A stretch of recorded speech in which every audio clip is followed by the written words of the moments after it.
वृंदावन शहर में एक वैद्य थे जिनका मकान भी बहुत पुराना था। वैद्य साहब अपनी पत्नी को कहते कि जो तुम्हें चाहिए एक चिट्ठी में लिख दो। दुकान पर आकर पहले वह चिट्ठी खोलते, सामान के भाव देखते, फिर कान्हा से दुआ करते कि सांवरे, मैं केवल तेरी इजाजत से तुझे छोड़कर यहाँ दुनिया में आ बैठा हूँ। तू मेरी आज की व्यवस्था कर देगा, उसी समय यहाँ से उठ जाऊंगा। और फिर कभी सुबह 9:30, कभी 10 बजे वैद्य जी रोगियों की दवा देकर कर वापस अपने गांव चले जाते। एक दिन वैद्य जी ने दुकान खोली, फिर चिट्ठी खोली तो देखते ही रह गए। एक बार तो उनका मन भटक गया। उन्हें अपनी आंखों के सामने तारे चमकते हुए नजर आ गए, लेकिन जल्द ही उन्होंने अपने मन पर काबू पा लिया। आटे, दाल, चावल आदि के बाद पत्नी ने लिखा था, बेटी के दहेज का सामान लाना है जी। कुछ देर सोचते रहे, फिर बाकी चीजों की कीमत लिखने के बाद दहेज के सामने लिखा, यह काम मेरे कान्हा का है, कान्हा ही जाने। 1-2 मरीज आए थे, उन्हें वैद्य जी दवाई दे रहे थे। इसी दौरान एक बड़ी सी कार उनके दुकान के सामने आकर रुकी। दोनों मरीज दवाई लेकर चले गए। वह साहब कार से बाहर निकले और राधे राधे करके बेंच पर बैठ गए। वैद्य जी ने कहा कि अगर आप अपने लिए दवा लेनी है तो आपकी नाड़ी देख लूं। उस आदमी ने कहा कि वैद्य जी, मुझे लगता है आपने मुझे पहचाना नहीं। मैं 15 से 16 साल बाद आपकी दुकान पे आया हूँ। आपको पिछली मुलाकात की बात सुनाता हूँ, फिर शायद आपको सारी बात याद आ जाएगी। वैद्य जी, मैं 5-6 साल से इंग्लैंड में रहता हूँ। इंग्लैंड जाने से पहले मेरी शादी हो गई थी, लेकिन अब तक बच्चा नहीं हुआ। यहाँ भी इलाज किया और इंग्लैंड में भी करवाया, लेकिन हमारी किस्मत में शायद बच्चा नहीं था। आपने कहा, मेरे भाई, अपने भगवान से निराश ना हो, याद रखो उसके खजाने में किसी चीज की कोई कमी नहीं है। औलाद, माल, धन दौलत और खुशी गम, जीवन मृत्यु सब कुछ उसी के हाथ में है। किसी वैद्य के हाथ में कुछ भी नहीं है। अगर औलाद होनी है तो मेरे सांवरे के आशीर्वाद से ही होनी है। औलाद देनी है तो उसी ने देनी है। मुझे याद है तुम बातें करते जा रहे थे और साथ साथ पुड़िया भी बना रहे थे।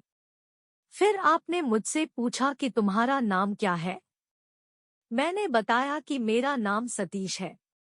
आपने एक लिफाफे पर कान्हा और दूसरे पर राधे लिखा, फिर दवा लेने का तरीका बताया।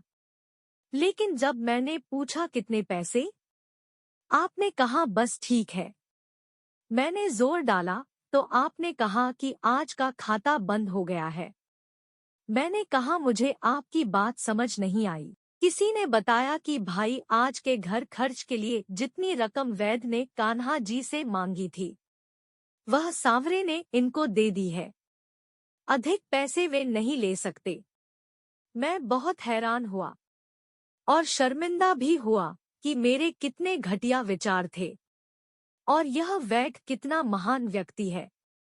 मैंने जब घर जाकर बीवी को दवा दिखाई और सारी बात बताई तो उसके मुंह से निकला, वो इंसान नहीं कोई फरिश्ता है और उसकी दी हुई दवा हमारे मनोकामना जरूर पूरी करेगी जी। वैद्य जी, आज मेरे घर में 3 बच्चे हैं। हम पति पत्नी हर समय आपके लिए दुआएं करते हैं। जब भी वृंदावन में छुट्टी में आया, कार उधर रोकी लेकिन दुकान को बंद पाया। कल दोपहर भी आया था, दुकान बंद थी। एक आदमी पास ही खड़ा हुआ था। उसने कहा कि अगर आपको वैद्य जी से मिलना है तो सुबह 9 बजे अवश्य पहुंच जाएं, वरना उनके मिलने की कोई गारंटी नहीं। इसलिए आज सवेरे सवेरे आपके पास आया हूँ। वैद्य जी, हमारा सारा परिवार इंग्लैंड में बस चुका है। केवल एक विधवा बहन अपनी बेटी के साथ वृंदावन में रहती है। हमारी भांजी की शादी इस महीने की 21 तारीख को होनी थी। इस भांजी की शादी का सारा खर्च मैं अपने जिम्मा लिया था। 10 दिन पहले इसी कार में उसे मैं पानीपत अपने रिश्तेदारों के पास भेजा कि शादी के लिए जो चीज चाहे खरीद ले।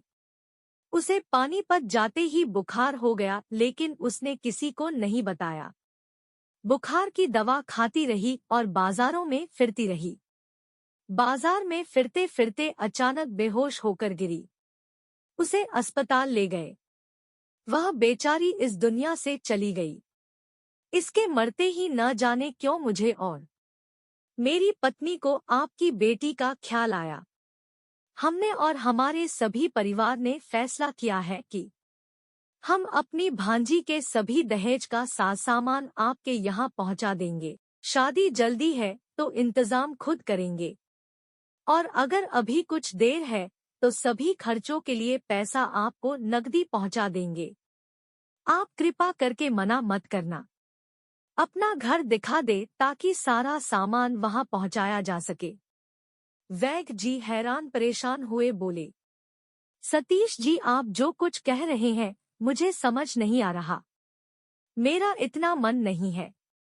मैं तो आज सुबह जब पत्नी के हाथ की लिखी हुई चिट्ठी यहाँ आकर खोलकर देखा तो मिर्च मसाला के बाद जब मैंने ये शब्द पढ़े, बेटी के दहेज का सामान, तो तुम्हें पता है मैं क्या लिखा?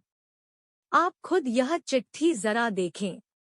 सतीश जी यह देखकर हैरान रह गए कि बेटी के दहेज के सामने लिखा हुआ था, यह काम कान्हा का है, कान्हा ही जाने। सतीश जी यकीन करो, आज तक कभी ऐसा नहीं हुआ था कि पत्नी ने चिट्ठी पर बात लिखी हो और मेरे सांवरे ने उसका उसी दिन व्यवस्था न कर दिया हो। सारे बोलो राधे राधे। आपकी भांजी की मौत का मुझे सदमा है, अफसोस है, लेकिन मैं सांवरे की कुदरत से हैरान हूँ कि वे कैसे अपने काम दिखाता है।